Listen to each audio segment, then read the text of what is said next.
Hello everyone, welcome back to my channel. For today's video, we are doing a mixed media layout. This hopefully will be 2 layouts in my little altered magazine book. I just feel like this is a fun size to work in. It's a little bit different than, this journal size, which is A5. It's smaller than my big Dilution book, which I can't grab real quick. So it's just an alternate size. What I've done so far, and just, tips that I give to you, is find images from magazines that you like and, pair it with something that you feel could be fun. Now, this in particular is a printable from Inky Quill.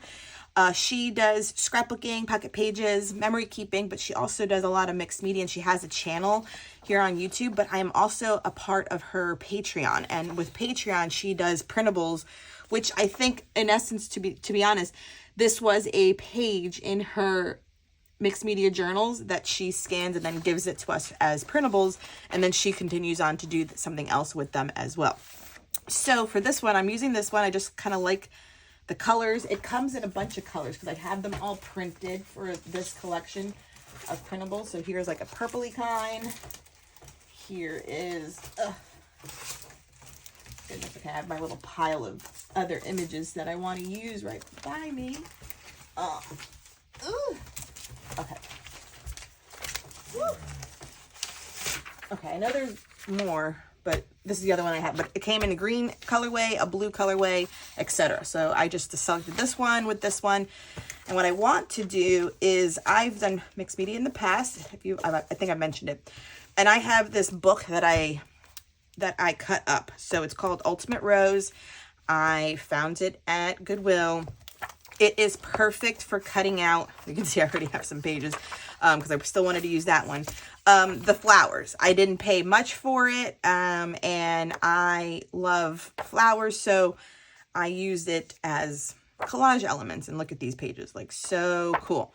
So I want to cut out, a handful of these roses and give her kind of like a Frida Kahlo flower crown while on this background. So that is something I want to do. And then if we have time, if I make this a double process, loved her and her like honey caramel hair. And honestly, I found this image of like, French pastries, but it has these honey gold elements that I just thought her hair and the bread matched perfectly. So I want to do something fun and cool with these 2 images. So I just kind of pair them together, and this is how I just kind of leave it, in my book, knowing that I want to use it. So similarly with this pile, so like I said, I have so many images. I've been, harvesting these images from magazines for years that I have just a box of them to pull from already. So this was something, it says real simple. So real simple. It was just textiles. It was an article about textiles. These were clearly back-to-back pages because the tears match. And I just thought I could maybe paper piece these, strip them, tear them up, because all of the patterns are pretty cool. Or even just leaving them as so could be a fun background. But I think I just didn't want them obviously looking like pillows. So I will be ripping these up for something in the future. So I'm just kind of going through my thought process for you. This was a long time ago article. It doesn't even have a year on it, but this was when Jessica Parker did a Jordache commercial. And so for this, I really just want to do my own background and cut out each of these like they're dolls and put them on sort of a background that I create, So if, for example, like if I have the Inky Quill ones, if I do something like this on my background, I want all of these to be on here. Could be cool. So I have this one like in standby in my pile right here. And then also, where was the image for this one? Because this one, all I want a paper piece. Oh, two things. Loved her. Loved how she's bold and orange and then flutters away. And then I was going through the stuff and I loved this area. So I just thought these could somehow go together across a page and kind of be an extension of her dress. Look, this is from February 2016. I tell you, I've been collecting images for a while. And then this one was a yellowy moment. So I loved this image. And so then I was just finding anything else that was yellowy in my stash. And I found all of these. So I thought, again, ripping these up, and doing something on the opposite side and doing something with the yellow. Or I just like the contrast of these. Look at 2015. This image is 8 years old. Or I also liked this one, which was just paper, I don't know the advertisement, but have it on the opposite side. And that's already just a mixed media layout, because here's your focal image, even if I did this background on myself, which I could. But there's a layout already done, and then maybe just throw a quote on it, and it's good. So these will be in the foreseeable future. So right now, let's get started on these. Now this one, it was already gessoed. So let's just work on this one, because I feel like, because the background was so busy, I gessoed it out. It had people and food, that, some of them I can leave out because of some of the cool images in the background. This one I've already gessoed the person out. This could probably work in it. But for this one, like I said, I feel like we're going to cover up most of it, because this is going to go there. I feel like this one's going to go like a third in. And then I will mix media this side. So 2 large collage elements. We'll start with this one. And this one we will piece together, because it'll be a side, or maybe I have to go it this way. And then I have to cut out all of the flowers. So I won't show you me cutting them out, but you'll know where they came from, is this book. So let's get started. Okay, so let's get started. I first start by just cutting around the female figure from this advertisement. And I know I said I wanted to use this gesso page that I already had done, but since so much of it is going to get covered up with the magazine clipping of like the French pastries, I just flipped to another page that was way busy that I knew I can just cover up with this and not waste that gesso page. So stay tuned for more videos coming using that page. So I'm using my matte gel medium to stick this down. I did a generous layer on the actual page, and then I did some on the page itself, and then seal it on top is the best way, almost like to sandwich the medium. And then when I was about to press on and gel medium the girl, I remembered that over her shoulder on this corner was going to be blank, and you would still see the advertisements there. So I made sure to grab colors that I thought were the same. Like I said, I was working with like these honey golds and these caramel colors. So I grabbed this one. I think it's called Marigold. This is inexpensive craft paint that I get at Walmart or Michael's or Joann's. And then I'm also going in with a little bit of a beige color as well, just to give it some interest. Like I said, I was just trying to work in the same color family. Usually too, a little tip, whenever you're working with an image like this and you have it go through the seam of the book, it is best to fold where that seam is going to be, fold your image.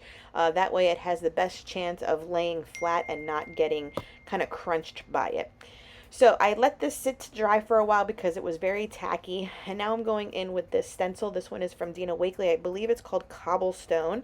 And some black paint that it's called like sand paint. You saw me haul this not too long ago, and it kind of has like this black chalky dusty look, and it has a little bit of grit in it, so I kind of like it because I knew adding it I wasn't going to be adding more on top of it. So this is kind of like your final layer, and I'm just trying to add interest and almost like blend that background in a little bit, push it to a little bit to behind what we do with mixed media. And for me, as long as I'm already adding matte gel medium, paint, now I've added stenciling. This is that mixed part of the composition where you have more than one thing kind of going on. Similar to scrapbooking, sometimes if you use pattern paper, a die cut, you'll have wood veneer embellishments, rub-ons, thickers, pop dots and stuff. Those also make the page mixed media. And so in the same kind of manner, I'm using now like an orange, like a cinnamon colored paint with this stencil from Dina Wakley as well. I just don't remember the name of this one. This one I've had in my collection for a while. And of course, I think I got black paint on her face and I was like, no, and I'm trying to rub it off immediately. So just some black and orange paint to kind of just add some interest to the background. And then I took it one step further and got out some of my Dina Wakley gloss sprays, acrylic gloss sprays in the gold color. This was a step that didn't need to be done because it really can't be seen. Then I just take my Posca paint pens and some of contrasting colors. So I take a blue one right now and just add some mark making, which for me is really just some dots. And then I'm going to take the green one and add little like line markings. Mark making is also another great way to add interest to a layout. And that will pretty much be the background for that one. Now let's move on to the next one. So this is all spray gloss on here. This I already kind of did off camera. I always kind of prep pages. So similarly in between these pages when I played with other elements like that gloss spray and stuff, I'll do a couple pages and have all my notebooks open around my room so that I can come back and not be so intimidated by a blank page. So these colors worked well with the pages I wanted to do. And reason I cut it up is because, or ripped it up, you saw me there, is because that 8 by 11 paper, copy paper, wasn't the big enough to cover the whole paper of this one, which is why this prepped page worked great, because the colors were kind of similar. We got like this pinky orangey coral color and some purples on there, and I just thought collaging the paper in the background would be perfect enough to add some interest and dimension to it. And once again, we are already having that mixed media part. I have gloss spray already on the background. I'm adding matte medium with some collage paper. Here I am also, this is collage tissue paper from Tim Holtz. I picked this up recently at Joann's, and it has beautiful black and white illustrations of flowers and botanicals, and I love it. So here is that fabulous, like, female strong face forward female. I forgot what advertisement. Usually when I get these ones, they're either for perfumes or makeup from your fashion magazines, and they're fantastic. I always kind of tear them out from magazines. So these are the flowers that I cut out from that rose book that you saw me show, that I told you I cut out from before. They're life realistic. I'm going to cut every single flower out of this book, and it'll be used and in my journals for me to enjoy. So don't come for me for cutting into a book. I highly recommend it for you to pick it up, especially if you're a flower lover like me. I just can't get enough. And those flowers just look so luscious, so beautiful. Obviously, they're realistic, and so her whole Frida Kahlo crown going on here was perfect, that I made sure to include some of those leaves. And then I was going in now, and I was like, you know what, if I want to add a quote on this side, this is still way too busy, especially adding some of that black. So I take this large stencil. This is a Dilution one. It fits the same page as this one, because this journal I'm working in is actually a Jane Davenport one that I got at Michael's a long time ago. And I just got a big bold print to add white, and I'm just stenciling through it, because this technique will almost soften your pattern down enough to, in essence, the same way any stenciling does, is to push like your background back a little bit. I also made sure to put some of that stenciling on the figure itself so that it looks like she's in the page and not like just glued on top. I'm also taking my Stabilo, what is it, like a pencil, Stabilo pencil. These are water activated, so it gives just an illusion, kind of like you see, like I'm doing almost like a black outline. It's like a little bit of a shadow, as you may. And so I'm doing it throughout the flowers too. You will always see me with the Stabilo. I freaking love my Stabilos. I love that they're water activated, but you have to remember, if they're water activated, they will move with water, so it has to be your last step, because if you add anything else on top, it will move. So then for my quote, I thought, you know what, I have so much stamps, let's break out an alpha and use it. So this one is a Carrie Bradford one. I believe it's called Headliner. And I am stamping my quote with archival ink. This one is from Close to My Heart. That way I know it won't move or budge in case it ever gets wet again in the future. Okay, so I was able to finish these two mostly with you. I'm realizing that my art journaling videos probably only need to have one page in them, because they do kind of get a little long with the editing, because it takes longer to do these, even though they're fun. So for this one, the only thing I did off camera was definitely cut out letters. I used a Tim Holtz die. It's this set that I've had in my collection forever. I just like it because it's tall and narrow, so I was able to fit in all the letters. This is a nice little trick to remember your die cuts and bring them out right now, because if you don't like your handwriting, which I realized on another one, because I'm not sure about like, different fonts yet, that using your dies can really be fun. So I just did it on white cardstock, and it really pops against everything. A lot of texture on there, a lot of things going on, but the bread is still there, the girl is still there, and I like the quote. Then this one I also finished. So this one is beautiful, and you saw me do all this. This is stamping. So another great way to use your art supplies. So I stamped out the quote here, and then actually I think on camera I added a few more of the cut flowers, and then I added some, you can see the stamping. It's a Tim Holtz like a line floral stamp that I did with archival, and it was just to add just a little bit more interest, and I did some in her flower hair too. And that's all that I did off camera to finish off this one.